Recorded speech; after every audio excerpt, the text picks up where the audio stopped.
Assalamualaikum warahmatullahi wabarakatuh.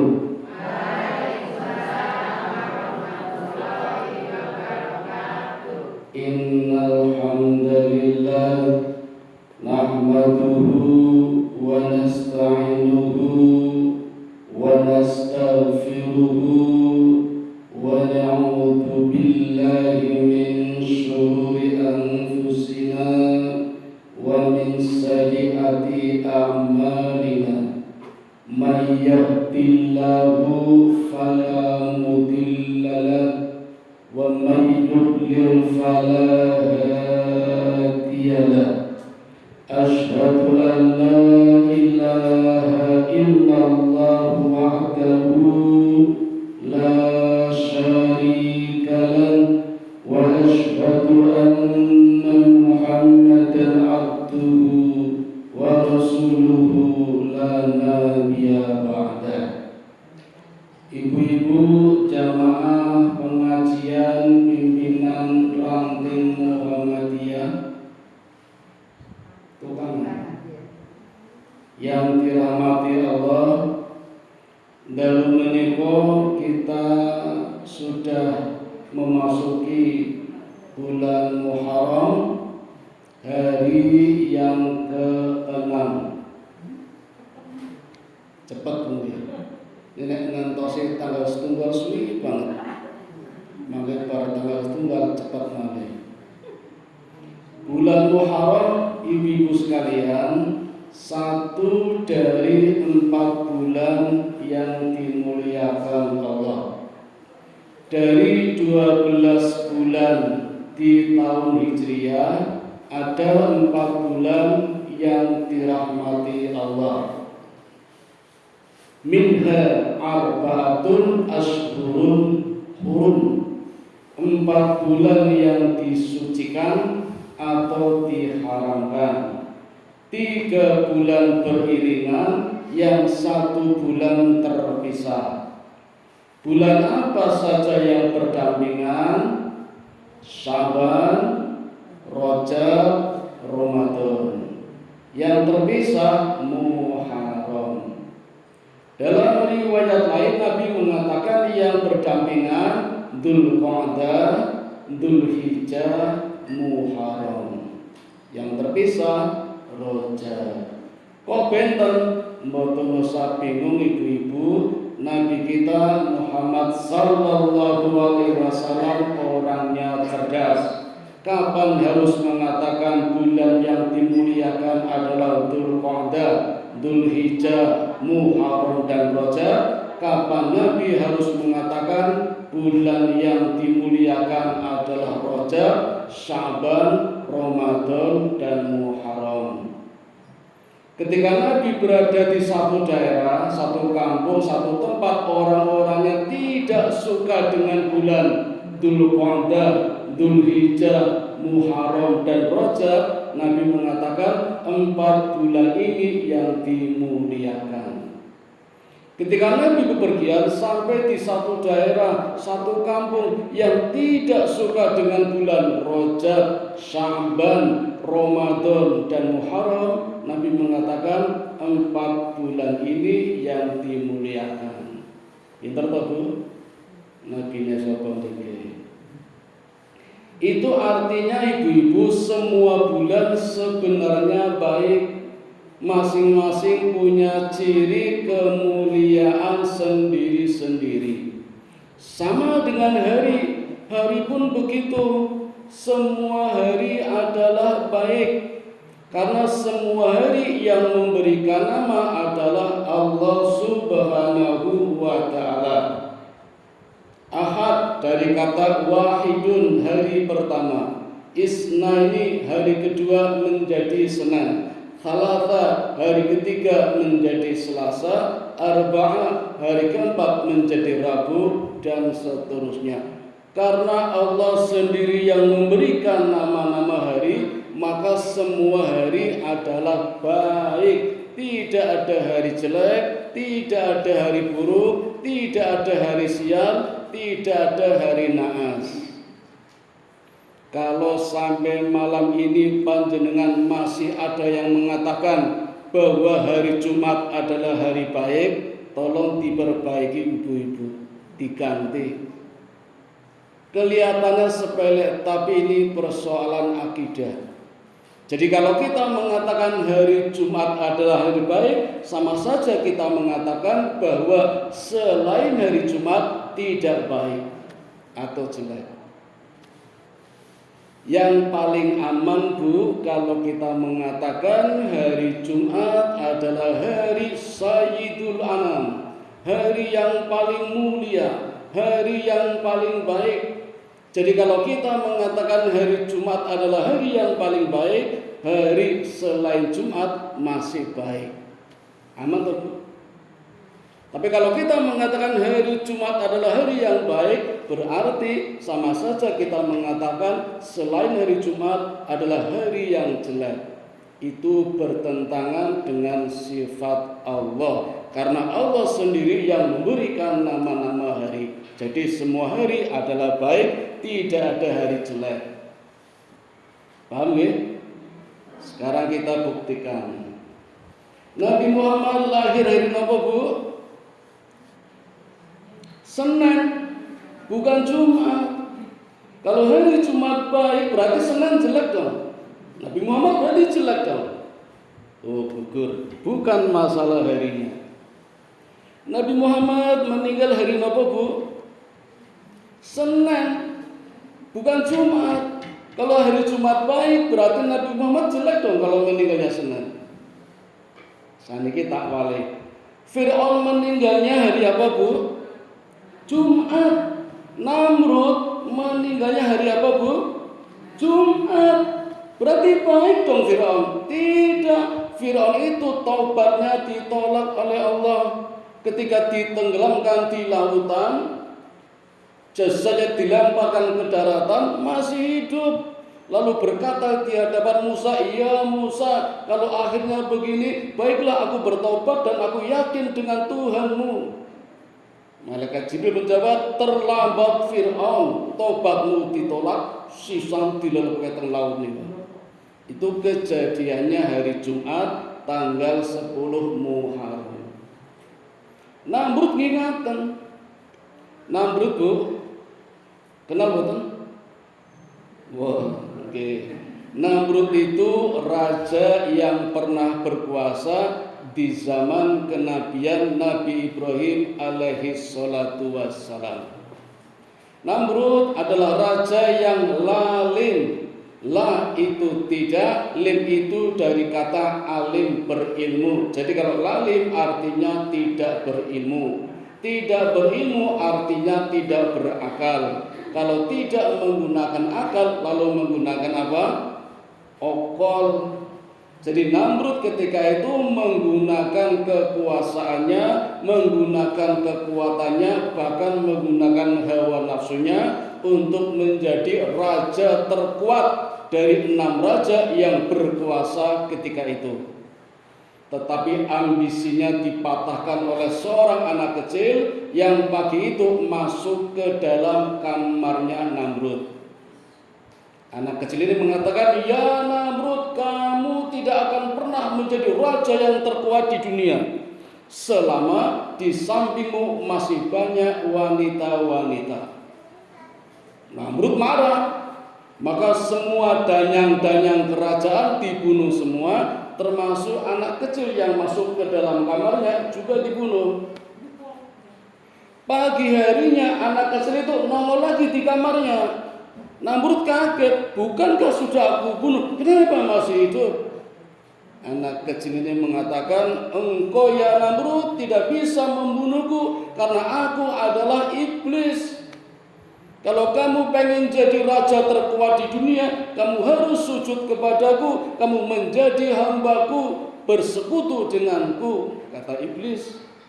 Lalu dipenuhinya permintaan iblis, bahkan harus melaksanakan satu syarat. Ngertos syaratnya boten, Bu? Ternyata iblis minta syarat kepada Namrud untuk mengawini ibunya sendiri. Jadi jangan kaget kalau sekarang ada perkawinan antar anak dan bapaknya, atau ibu dengan anaknya, kakak dengan adiknya, bahkan orang dengan binatang. Teng Amerika wonten Bu ijab kabul teng pelaminan wong lanang karo babi. Ora trimo nek warisane pakai tiba nang wedok, mending kawine karo babi. Dadi make sing ngatok waris babi niku. Teng Amerika Bu.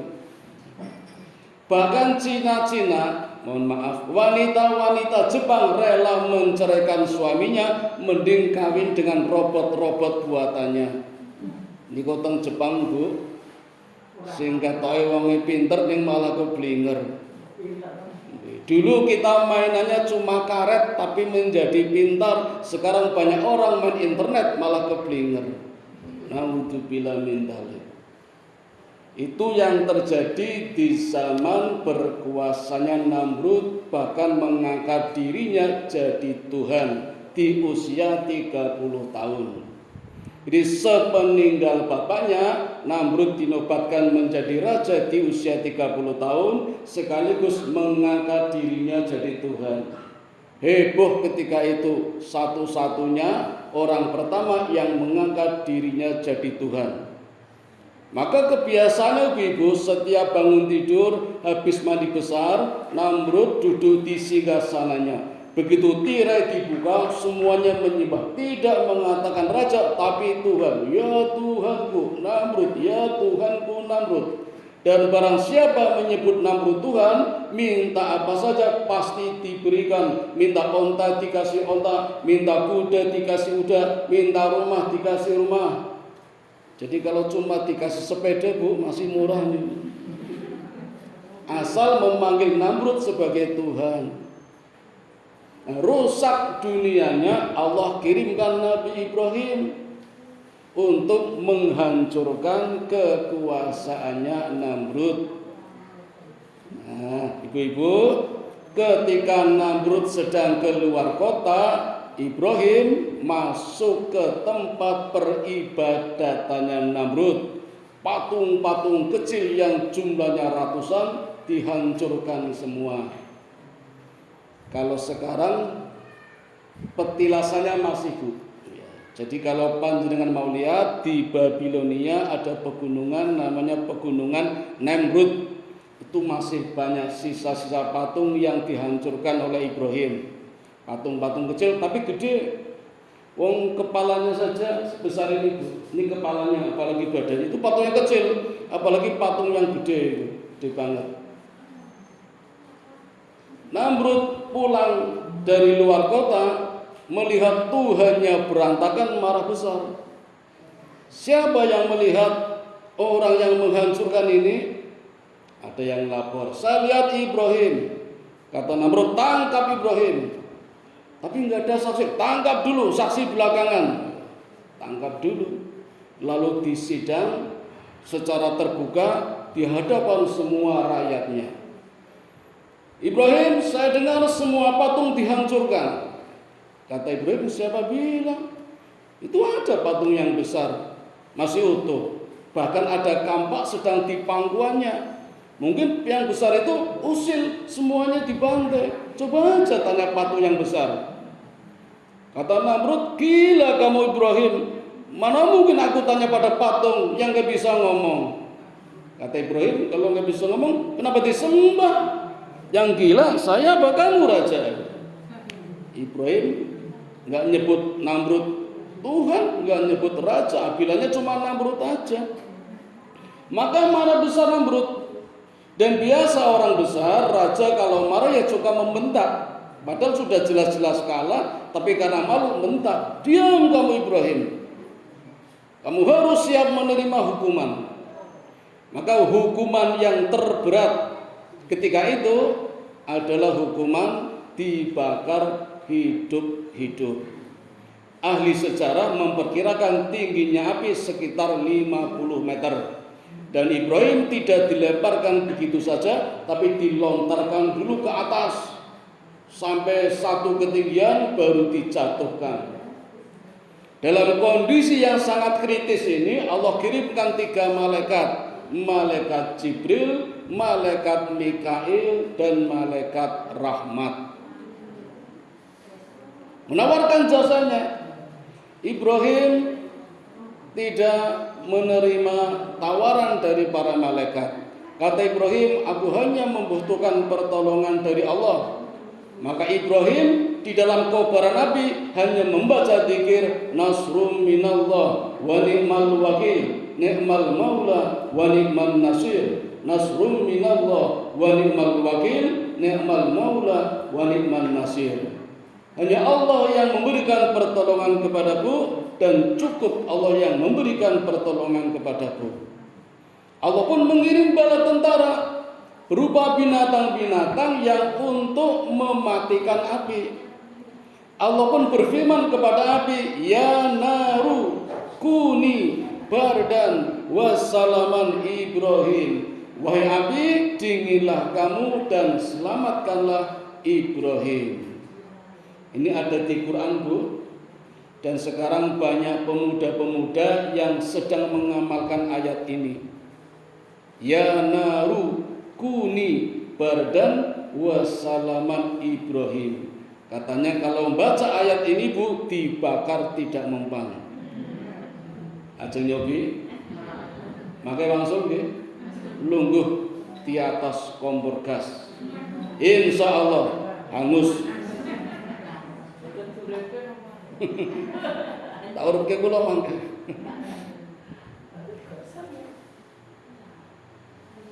Namrud di depan kobaran api menunggu dengan hati riang gembira.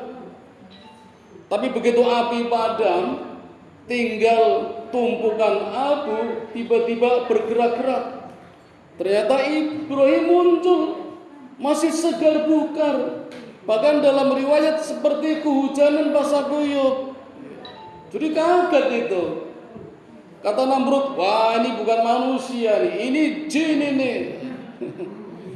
Rakyatnya beda lagi ngomongnya. Ya ternyata Tuhannya Ibrahim lebih hebat daripada Tuhannya Namrud. Lalu kata Ibrahim, ya Namrud, sekarang giliranku. Allah akan menurunkan balasannya.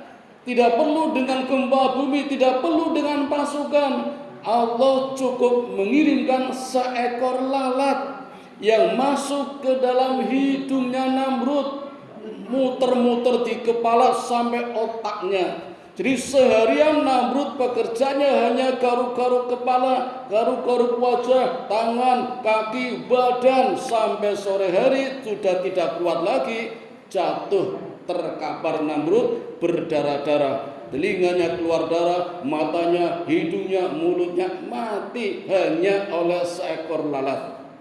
Dan semua rakyat menyaksikan, lihat sendiri dari hidungnya Namrud keluar lalat. Maka rakyat mengatakan ternyata Tuhan kita mati oleh lalat. Kan ngaku jadi Tuhan Namrud.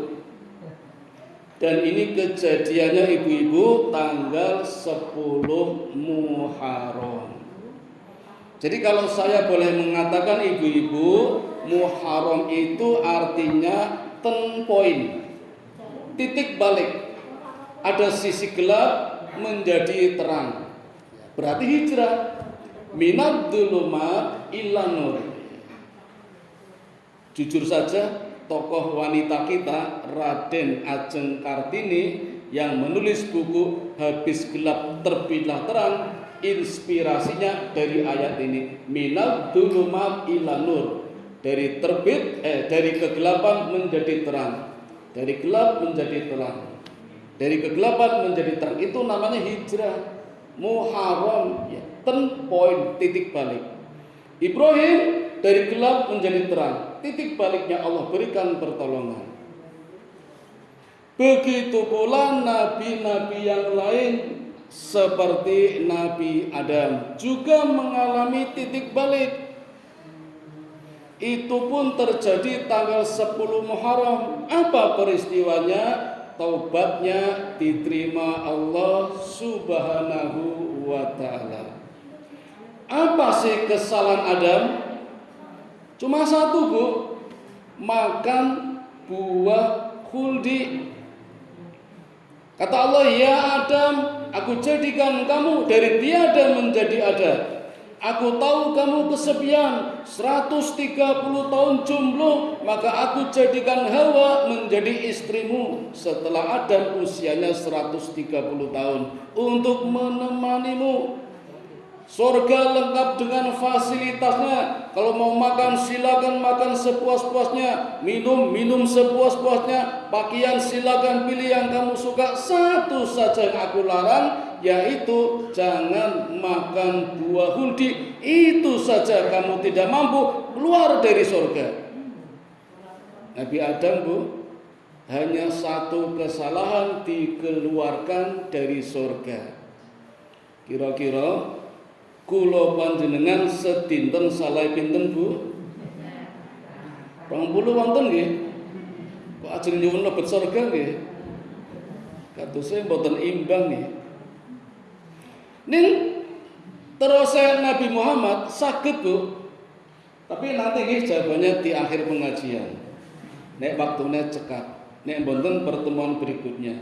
Kenapa kita bisa masuk surga dengan banyak kesalahan? Padahal Nabi Adam satu kesalahan diusir dari surga. Dan tidak main-main, Bu. Hukumannya cukup lama. Tobatnya diterima oleh Allah. Adam itu harus membaca istighfar selama 40 tahun. Dalam riwayat lain selama 500 tahun. Setiap hari, setiap saat Adam membaca istighfar sembari sujud. Apa istighfarnya? Rabbana ya Rabbana, Rabbana dhalamna anfusana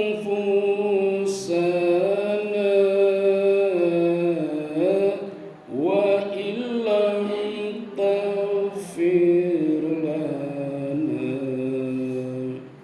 wa tarhamna lanakunanna minal khasirin. Ya Tuhan kami, sungguh kami adalah hamba yang dolim. Wa illam taghfir lana, maka ampunilah kami ya Allah. Wa tarhamna, sayangilah kami. Sungguh aku menjadi hamba yang rugi kalau tidak Engkau ampuni kami. Itu istighfarnya Nabi Adam. Tahu banget nggih? Kita mau astagfirullah, astagfirullah, pendek banget nggih. 40 tahun, Bu, Adam membaca istighfar baru diterima tobatnya. Kemudian Allah pertemukan kembali dengan Hawa untuk melaksanakan tugas-tugas dari Allah Subhanahu wa ta'ala. Diterima tobatnya Adam pun terjadi di tanggal 10 Muharram. Dua nggih. Yang ketiga Nabi Yunus. Nabi Yunus ketika diutus oleh Allah untuk berdakwah kepada umatnya malah menantang, Bu, minta musibah. Ya Yunus, mana musibah yang kau janjikan? Wah, nantang ini. Kata Yunus, nanti sebentar lagi. Umatnya tambah nantang, Bu. Kenapa nanti? Sekarang aja. Karena Yunus belum bisa mendatangkan musibah, umatnya mengejar-ngejar. Sampai Yunus lari ke tepian laut, dijumpainya ada kapal, masuk ke dalam kapal, kapalnya miring, airnya masuk. Kata nakoda, ini kalau bebannya tidak dikurangi, tenggelam kapal ini. Kurangi, bebannya buangi semua. Jadi tinggal orang saja, masih miring, air semakin masuk. Wah, ini harus dikurangi satu penumpangnya. Mungkin tidak enak perasaannya dengan Nabi Yunus. Akhirnya diundi, 3 kali diundi, namanya keluar terus. Belum pernah ada nih arisan betuping telur jeneng. Akhirnya Yunus tahu diri, nyemplung ke laut, disambar oleh ikan nun. Dan di dalam ikan nun ini Nabi Yunus baru bertobat karena mengalami 3 kegelapan. Gelap di dalam perut ikan, gelap di malam hari, gelap di dasar lautan.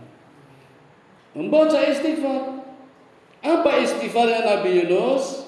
La ilaha illa anta subhanaka inni kuntu minadz zalimin. Begitu Yunus membaca istighfar, ikannya sakit perut. Mau cari obat nggak ada apotek. Ikannya naik ke permukaan, muntah, Yunus keluar. Itu terjadi tanggal 10 Muharram. Tiga nggih? Ibrahim, Adam, Yunus.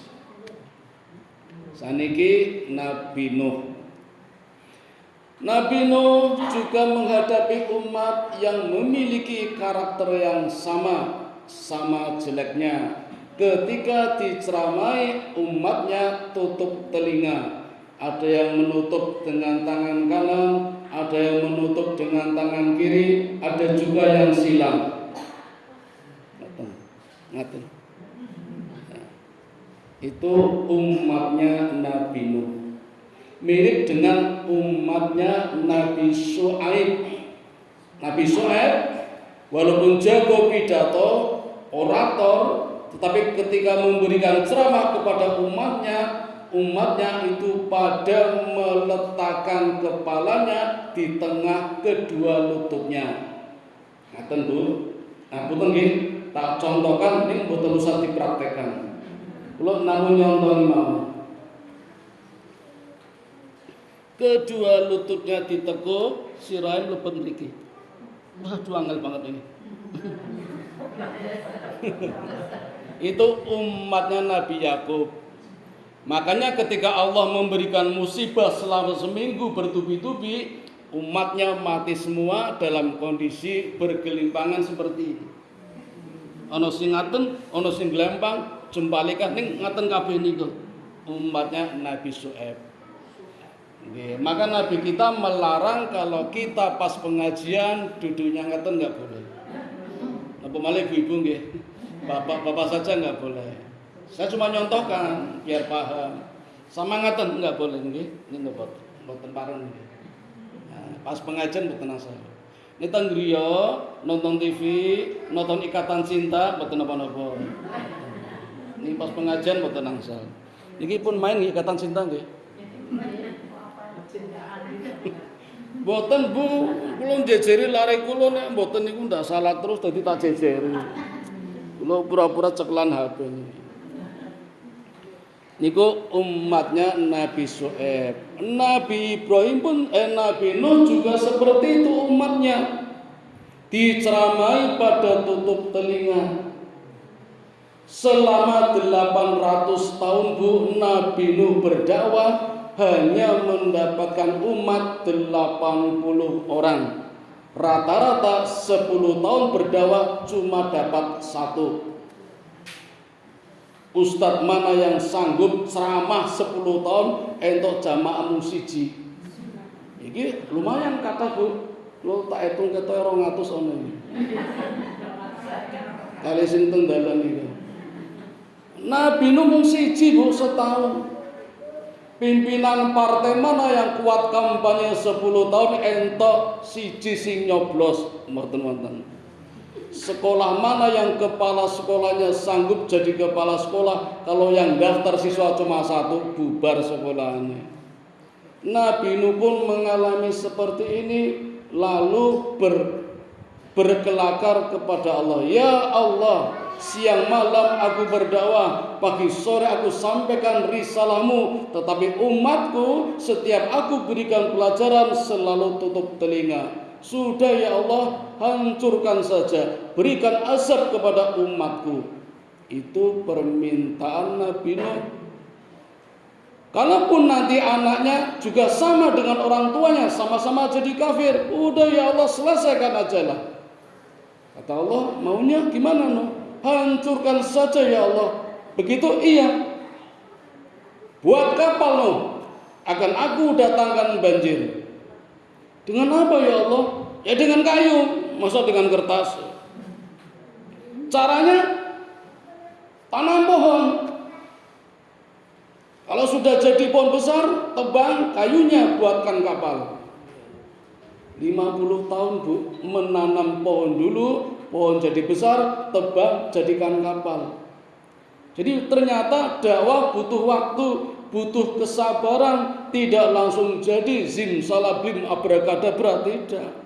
Prosesnya nanam pohon dulu, setelah 50 tahun jadi besar, ditebang, buat kapal. Belum selesai, rakyatnya, umatnya masih menghina. Ya Nuh, buat kapal, buat apa di tengah kampung? Mana mungkin ada banjir? Mau berlayar kemana kapal ini? Gila kamu Nuh. Masih dianggap gila Nuh itu.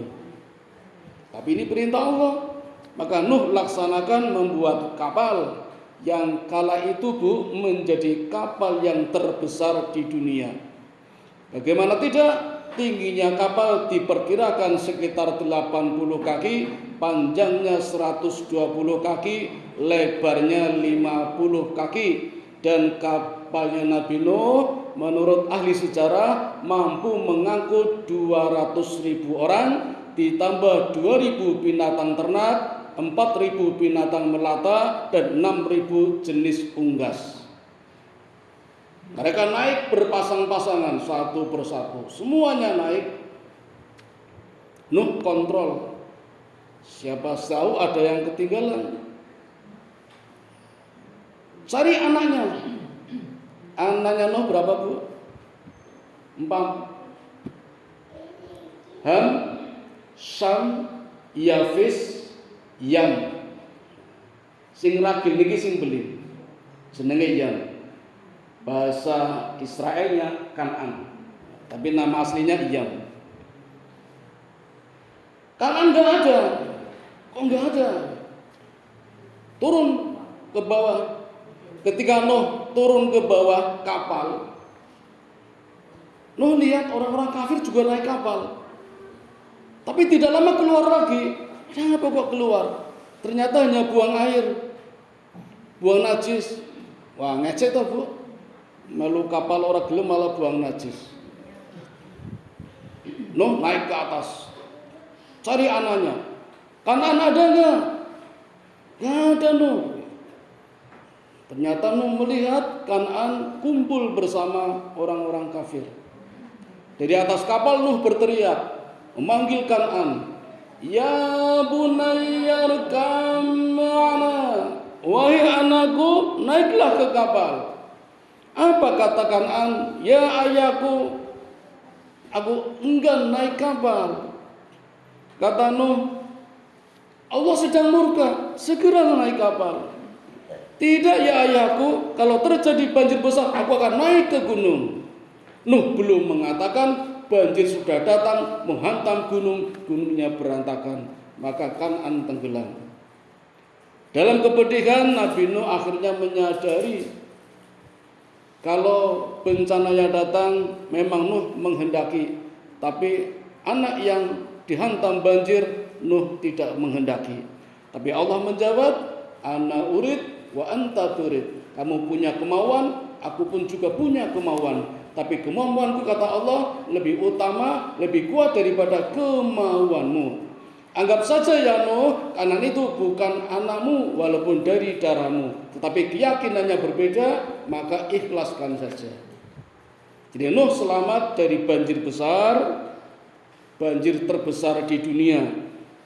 Kapal yang begitu besar terombang-ambingkan Bu, mulai dari negara Irak dan terdampar di pegunungan Ararat di negara Turki.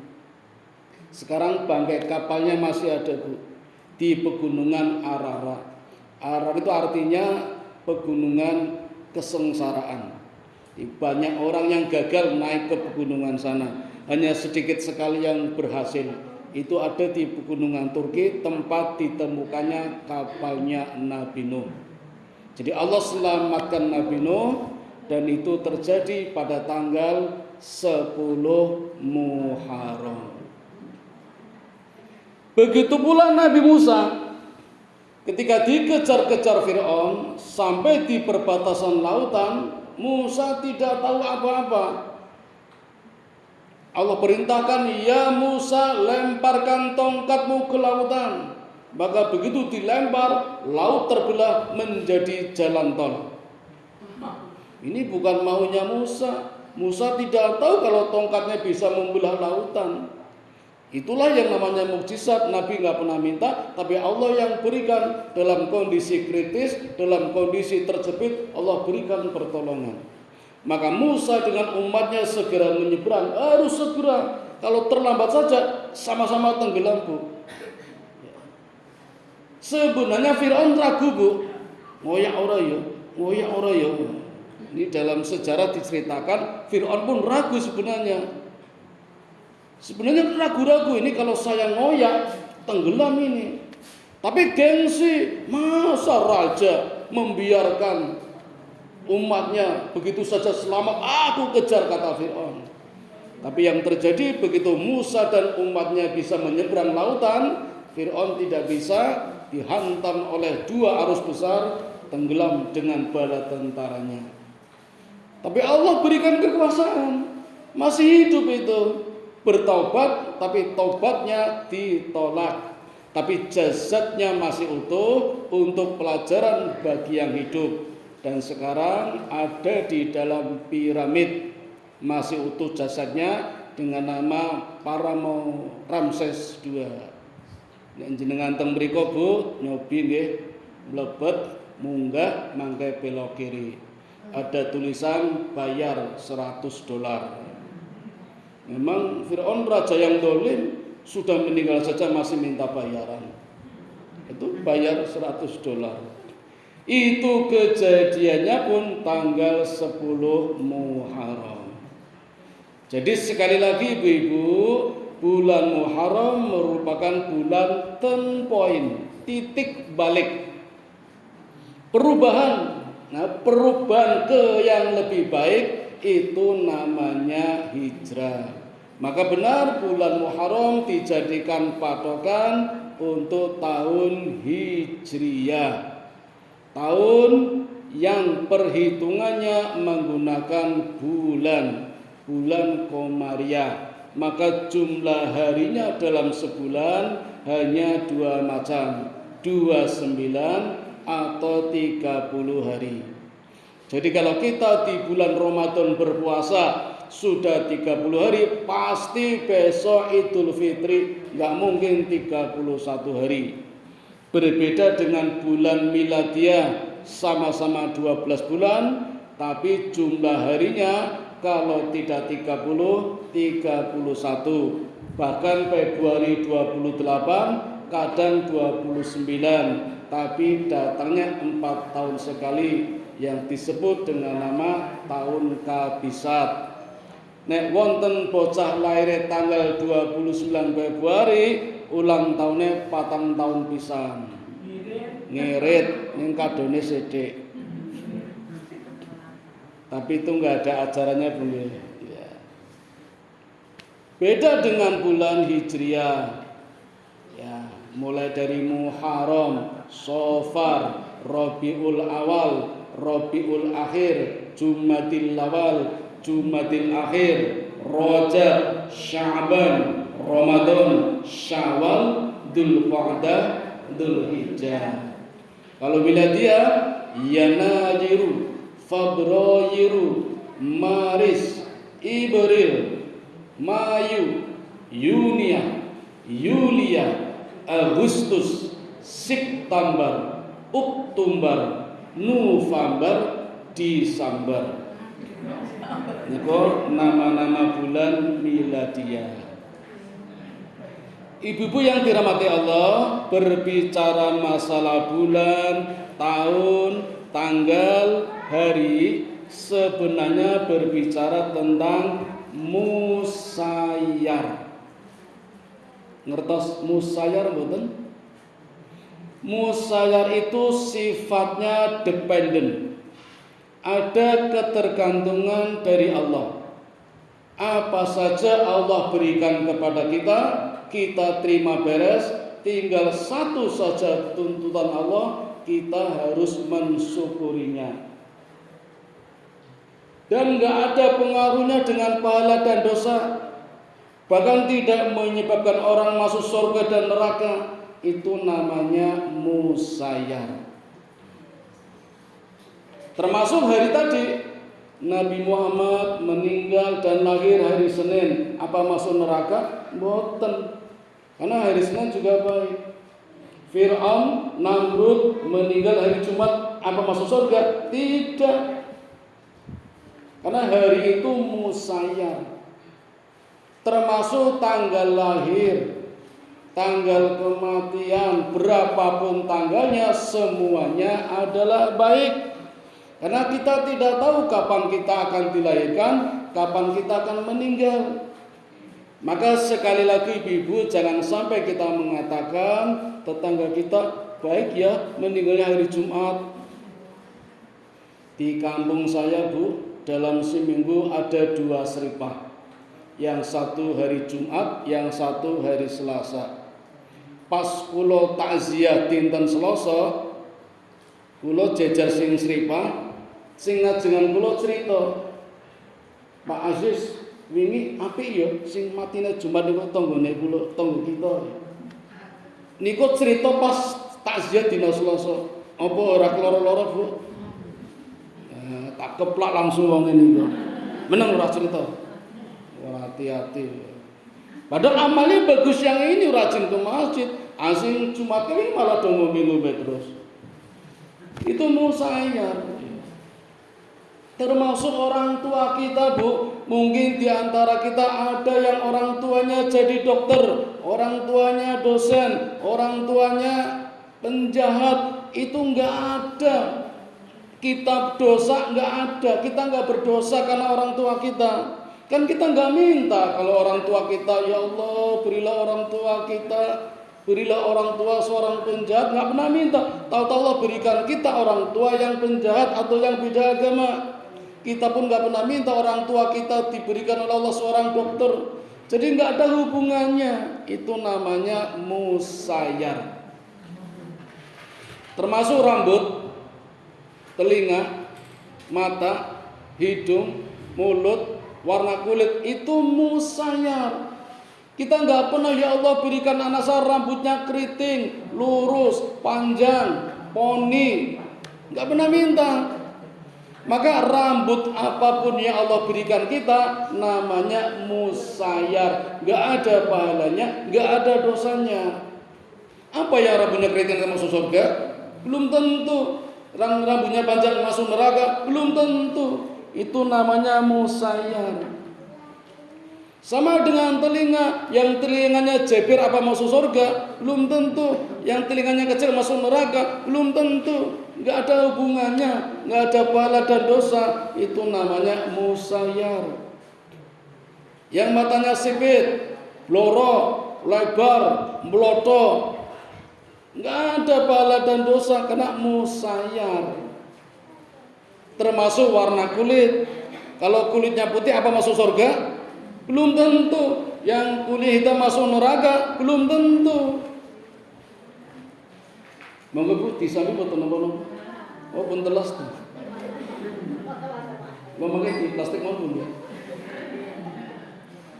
Ibu-ibu, sahabat Abi Dzar Al-Ghifari pernah janjian sama Bilal bin Raba'ah. Kangen-kangenan, pengen ngobrol bareng. Ketemu, lalu ngobrol, asik sekali. Lama-lama tidak sengaja terucap ucapan yang menyakitkan.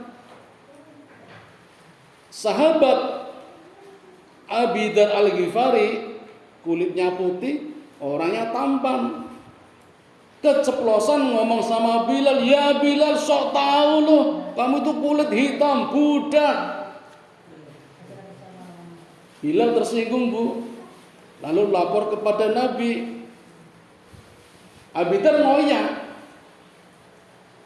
Begitu Abi Dzar terlihat oleh Nabi, Nabi mengatakan, "Ya Abi Dzar, pergi kamu, pergi jauh, kamu busuk, baumu busuk." Diusir sama Nabi.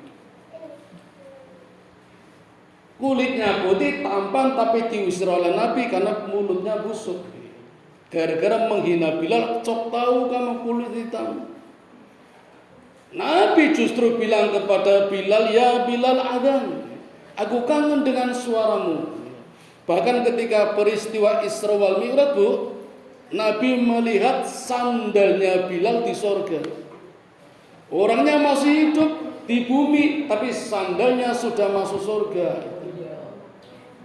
Nabi pulang Isra Mi'raj tanya kepada Bilal, "Ya Bilal, kamu punya amalan apa?" Kata Bilal, "Saya nggak punya ya Nabi." "Wah, nggak percaya, meskipun nggak punya." Sampai Nabi menginap 3 hari di rumah Bilal, ngematke opo yang dilakukan Bilal. Ternyata apa, Bu? Bilal, Bu, setiap batal wudu, setiap habis buang air, buang najis, batal nggih, wudu malih terus begitu. Menjaga wudu. Ternyata itu amalannya. Bilal masih hidup di bumi, sandalnya sudah masuk surga, menunggu orang yang punya sandal datang.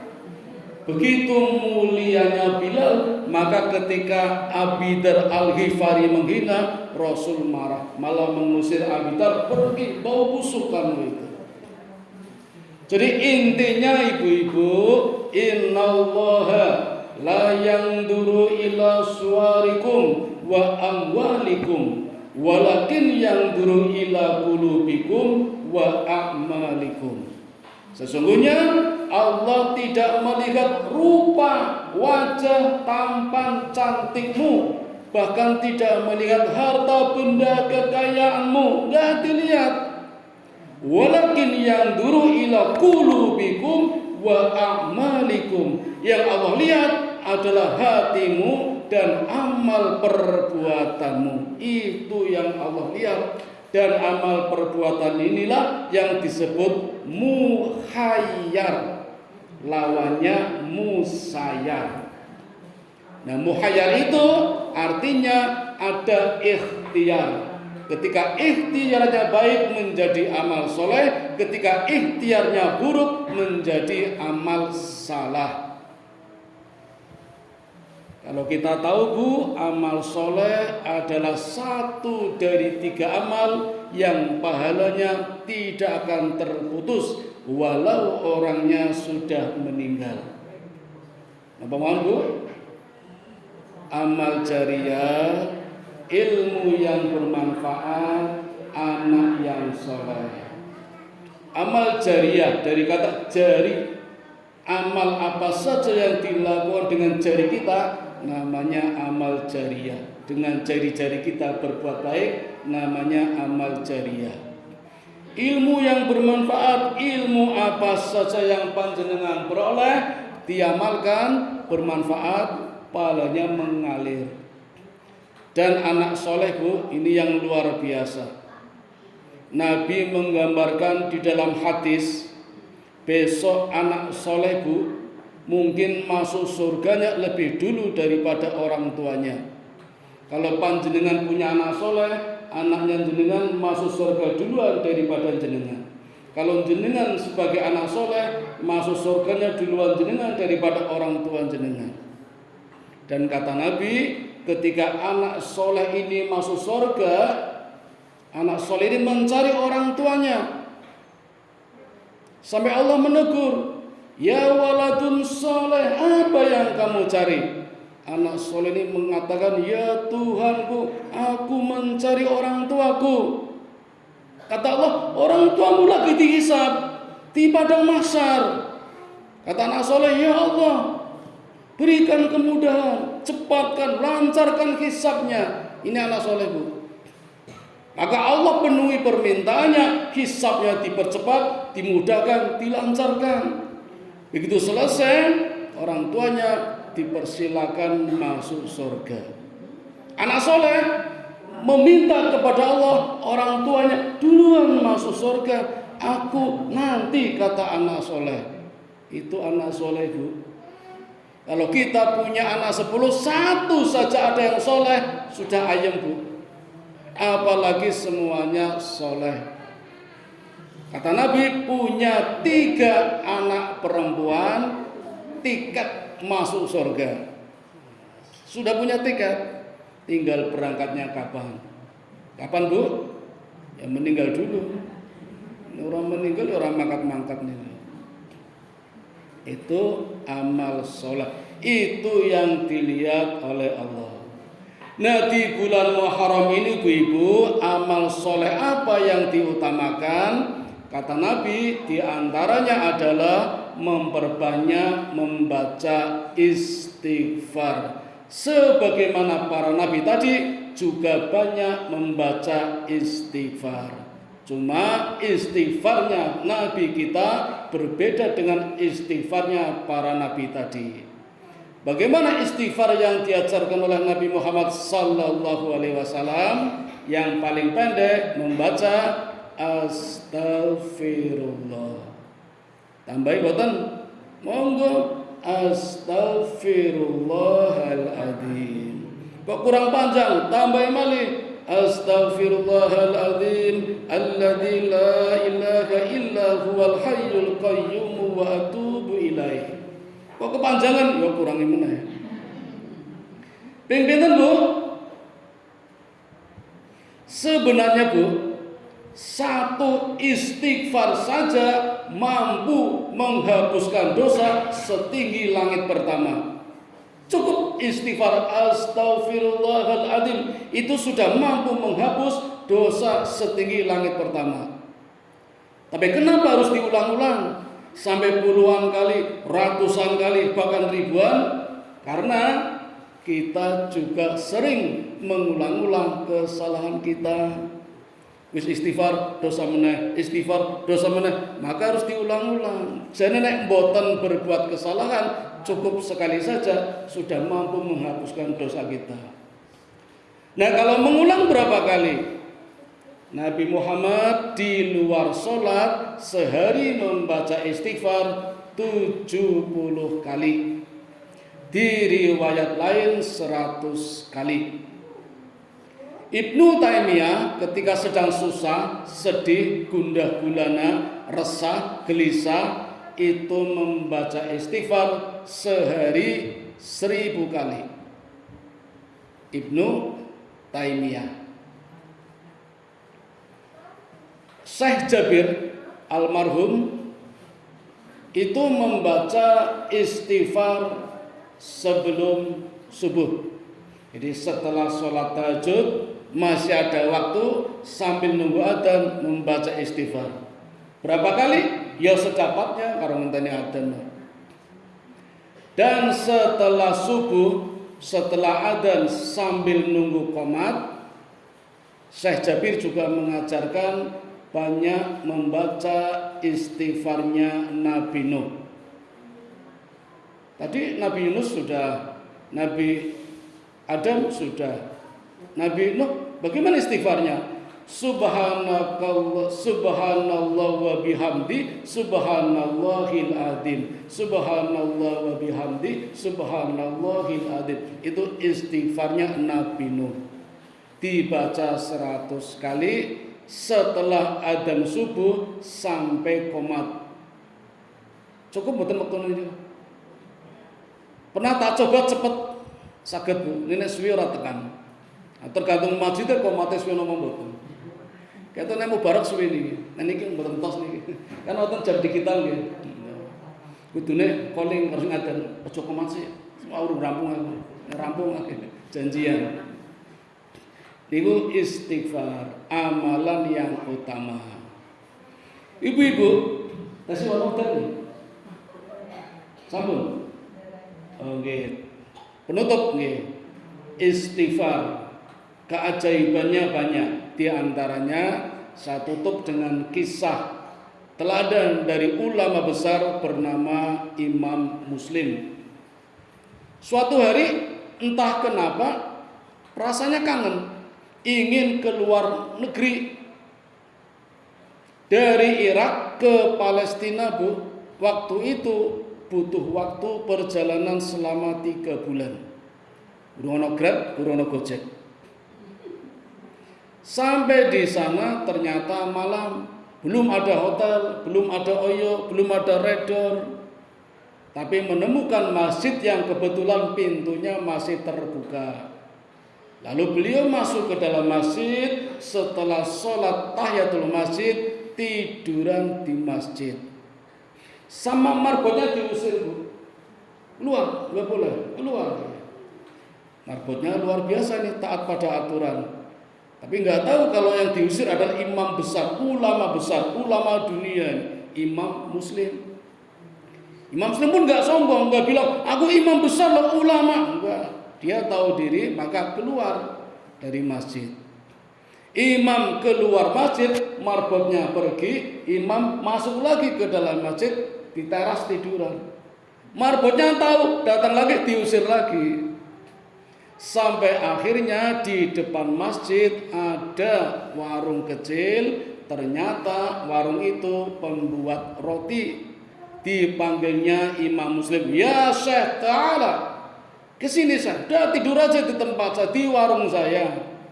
Maka imam muslim menghampiri warung yang ternyata di dalamnya ada seorang sedang membuat roti.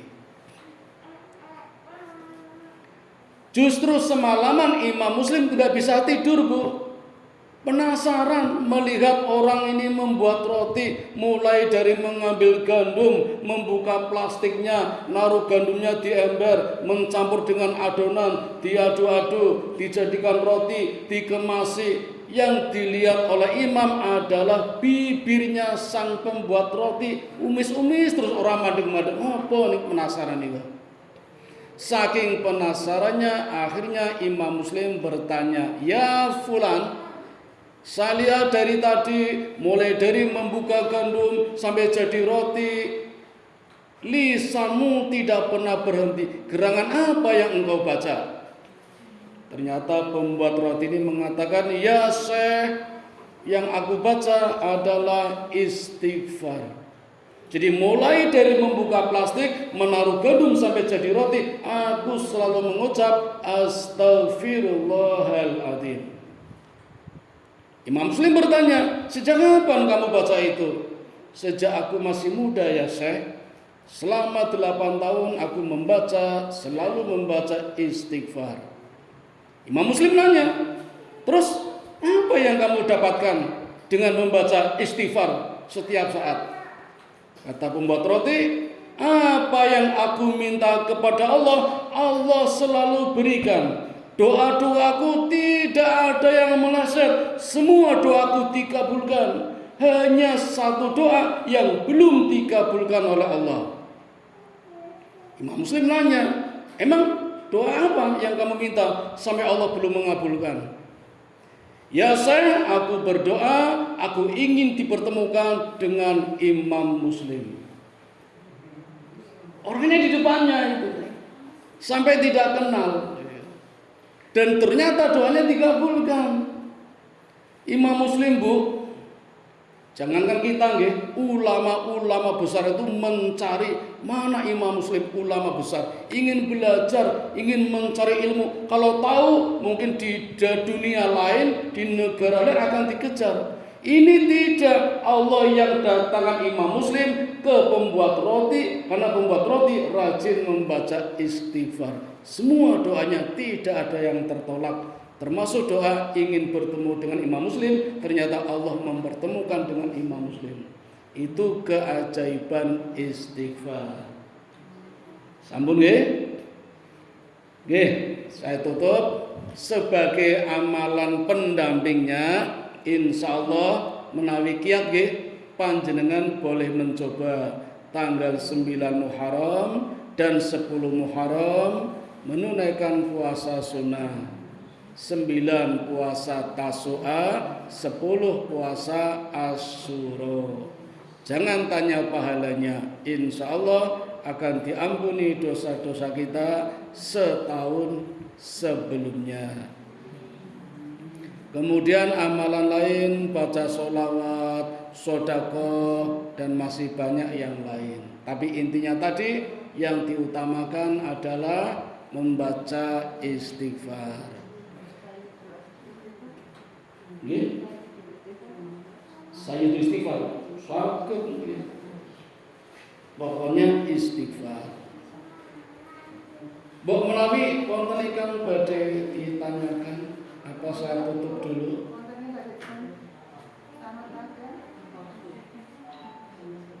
Kalau pengen amalan yang paling mudah, niku membaca Quran. Pahalanya besar, amalannya ringan. Besarnya seberapa pahalanya? 1 huruf 10 pahala. Man jaa bil hasanati falahu asru amthaluha.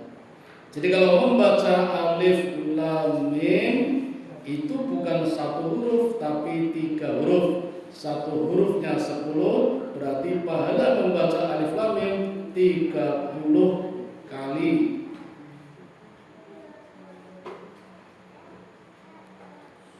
Malah ulama taus menghitungnya begini Bu. Alif lam mim. Alif itu bukan 1 huruf, 3 huruf. Kalau ditulis a, lam, fa, alif 3 huruf. Jadi alif itu 3 kali 10 30. Mim 2 huruf, mim sama mim 2 kali 10 20. Sama tadi 30 jadi 50. Alif lam mim. Mim juga 2 kali 10 20. Sama tadi 50 70. Jadi alif lam mim pahalanya 70. Apalagi bismillahirrahmanirrahim yang 19 huruf, kalikan saja, kalikan 10. Dan 1 itu bukan 1 10 tidak. Pahala yang pertama nilainya sama dengan 25 langkah ke masjid. 1 pahala yang kedua nilainya sama dengan 50 langkah ke masjid. 1 pahala yang ketiga nilainya 500 langkah menuju ke masjid. Pun angel ngitung ini, itu urusannya Gusti Allah. Itu pahala membaca Quran. Lah kok grodal-gradul urung lancar ya. Orang yang membacanya belum lancar, grodal-gradul pahalanya malah 2. 1 pahala membacanya, 1 pahala semangat juangnya. Sing lancar meri, aku kamu siji. Dulu kan pernah grodal-gradul pertama, nah sekarang investasi, pahalanya mengalir. Pun utono sameri. Niko pahala dari tartil tingkatan yang terendah. Kalau mau meningkat setelah tartil, tadarus, meningkat lagi tilawah, meningkat lagi tafakur, meningkat lagi tadabbur. Pun polio. Itu pahala berbarokah adalah membaca Quran. Sangat baik di bulan Muharram. Nonton malih boten. Menawi boten-boten saya kembalikan kepada pembawa acara. Saya tutup nggih. Mudah-mudahan ada manfaatnya. Mohon maaf kalau ada kekeliruannya. Assalamualaikum warahmatullahi wabarakatuh.